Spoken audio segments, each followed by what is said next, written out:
So I came.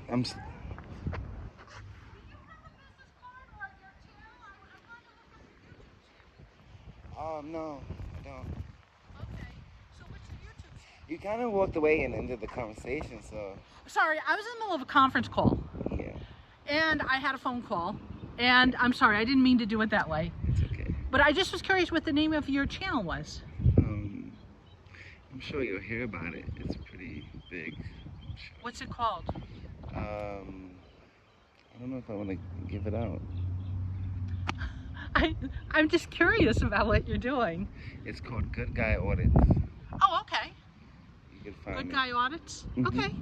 Yeah, I just was curious because I'm, you know, you're filming me and I was like, oh, he's talking about, you know, transparency between governments and people and the rights. And I just was curious if you had other stuff on there because it seems like you film everything. So. Yeah, I've been a lot of places. I Yeah. was just at the City Hall. Oh, really? I've been to the Town Hall here. Okay. I just did the Department of Labor Okay. in BOCES. I was actually going back to BOCES to see if I could get the lady's name that treated me badly because it's about accountability.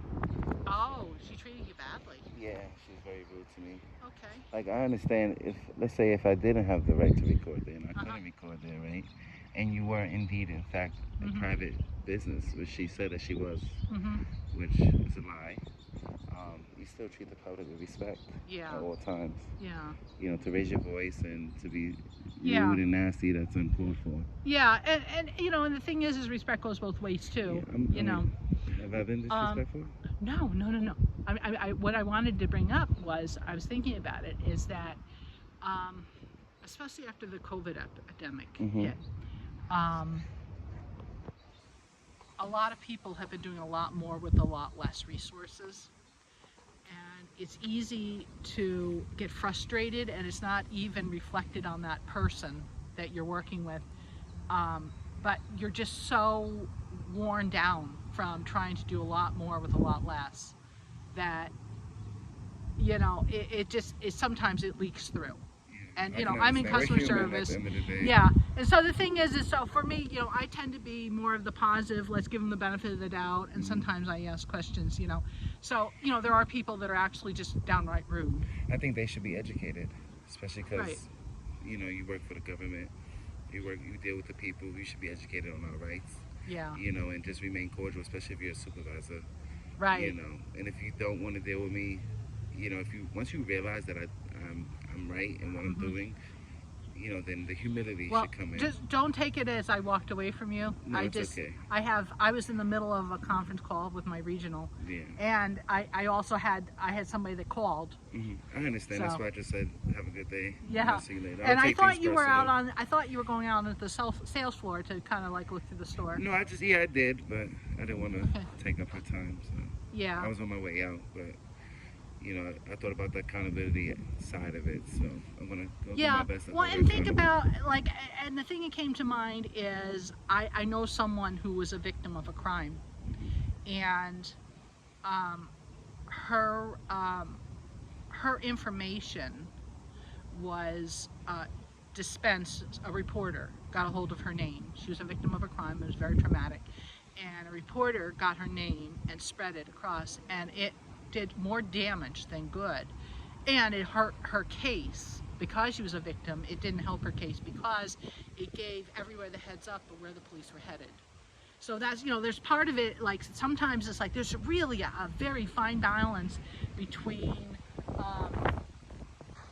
privacy, you know, privacy of someone like the victim, and transparency, like between police officers and the public. You know, so sometimes we have to think about it. It's not always that someone's trying to keep the public from something.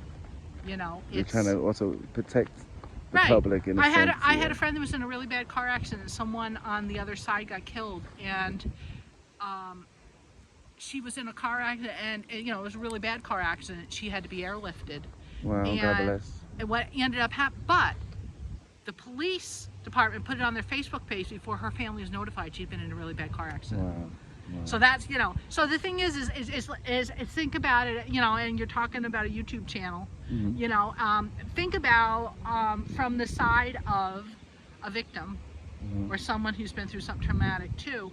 Like, where is that balancing point? Where is that? It's a good question. Yeah. That is. Like between, you know, when you're like any government agency, when is that? Where is that balancing point where you're protecting the public as a whole versus being so transparent that the public? I mean, certain things Yeah. are not allowed to the public, which is Yeah. totally understandable.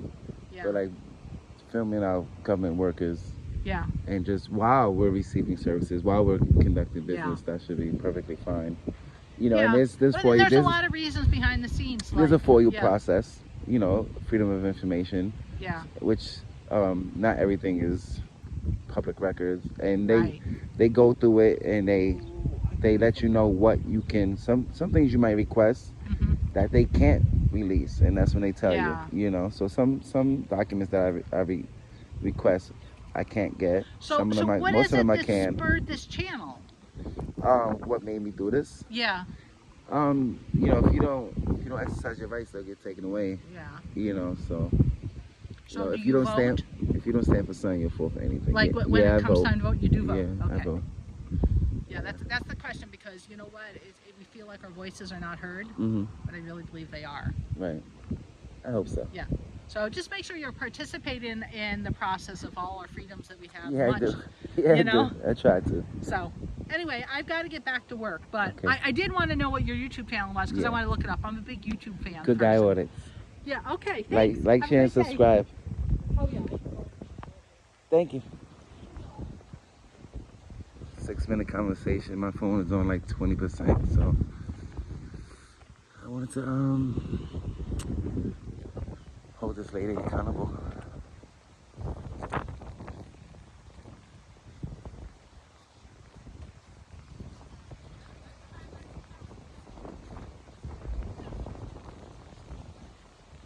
So you call the police on the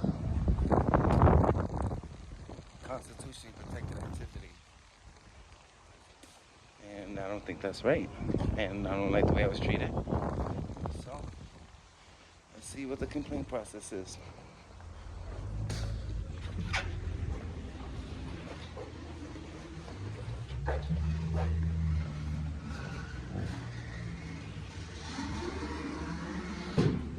Let's see if they even let me in.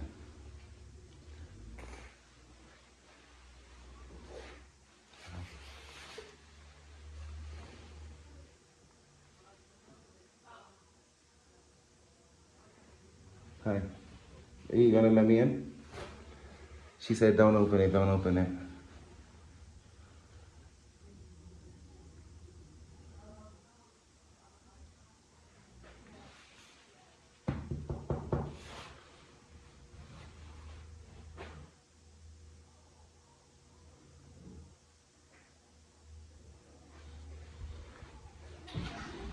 Let's see if we can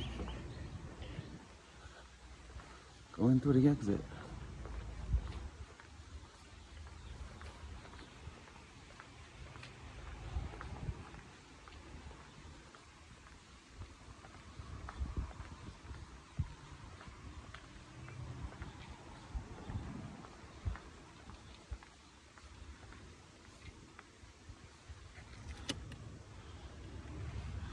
Not an entrance, this door to exit only. We're gonna go stand at the entrance and see. I don't think they know about the U.S. Code 242, deprivation of public services. So, yeah.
Miss, can I talk to you?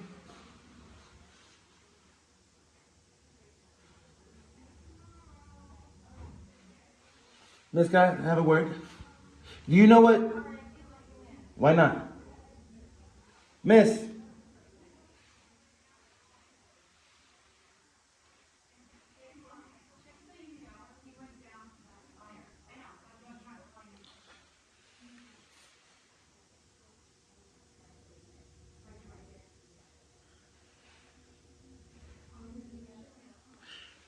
Miss, do you know what US code 242 is?